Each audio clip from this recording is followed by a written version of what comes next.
guys, welcome to my channel. Today we are reviewing the 2025 horror movie, The Rule of Jenny Penn. Did you say The Rule of Little Red?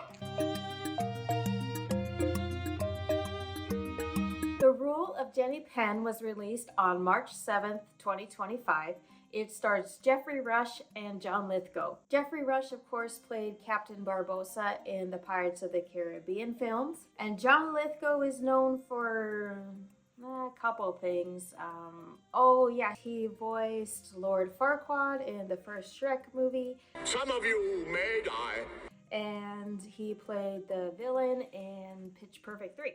Of all the horror movies I have seen this year, I would have to say this one is the one that got to me the most, the one that I found the most scary. I was glued to the screen, I was filled with dread, just wondering what was going to happen to the characters.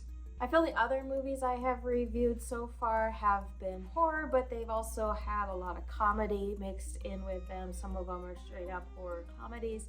This movie was not. I know some people have described this movie as hilarious, and there was some funny moments, but it is played totally straight. It is intense, it's disturbing, it is not done for laughs. It is meant to be taken serious. I went into this movie not knowing anything about the plot. I literally looked at my movie theater's list of upcoming horror movies and saw the release date and the poster art and decided to check it out without looking at anything else. I didn't read a brief summary. I had never even heard the name of this movie until I read it on the movie theater list. If you haven't seen it yet, I would highly recommend you watch it this way.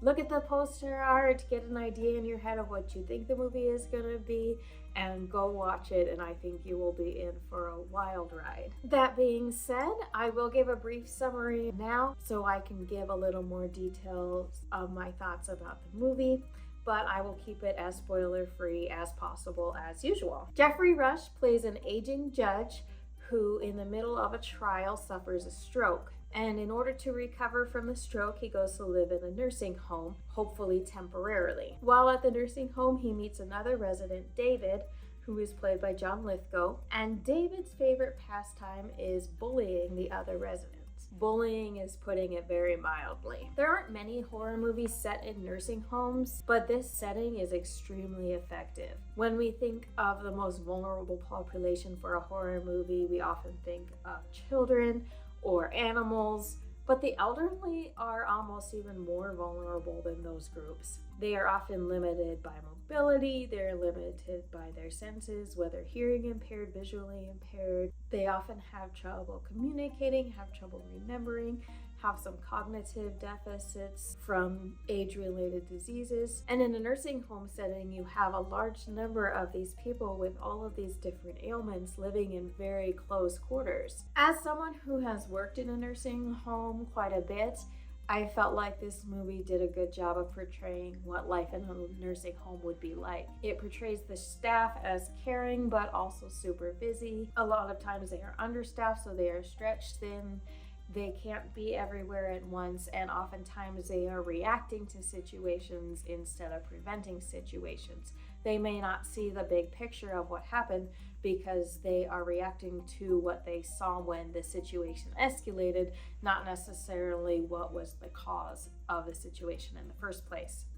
The staff also work in shifts, so they get to leave while the residents have to live there 24/7. The staff aren't really able to compare notes about every individual person and where they are when. So this situation feels like it could happen. It feels very plausible. Nothing in the movie is over the top. It all feels very real if the right circumstances were met. There are a couple of spots in the movie that I felt were particularly disturbing that might be a little bit too much for some people. There is a death towards the beginning that doesn't really tie into the rest of the movie as far as I could tell.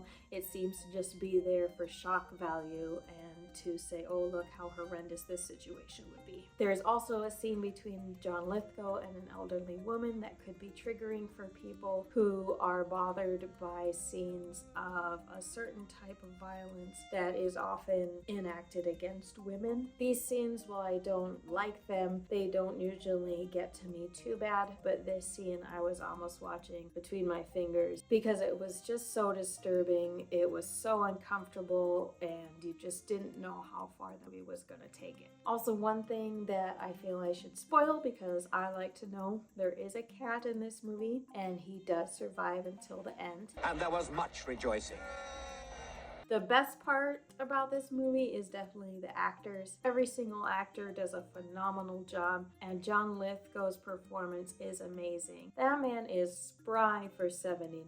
He is such a good actor. He really throws himself into this role. You could see he's having a blast playing this despicable character. He makes some scary facial expressions. He's always around. You're always watching for him. You always just get a tight, sick feeling when he comes on the screen because you just don't know what he's gonna do. He's so unpredictable. Counter to him, you have Geoffrey Rush's performance, which of course is just as good. He plays a cantankerous and stubborn old man that you're not sure you like at first, but then you really start rooting for him because you feel like he might be the one person who could stand up and do something against John Lithgow's character. If you love horror and you're looking for something unique and suspenseful and a little bit disturbing, I would definitely recommend this movie. And I really hope that this movie makes people think about the elderly people in their lives and maybe go spend some time with them. Realize that they are still people who deserve happiness and entertainment and to still have lives. But also, if you know someone who is toxic and manipulative, remember that they can still be a toxic, manipulative person even when they get old. Anyway, that's all I have for now. Until next time,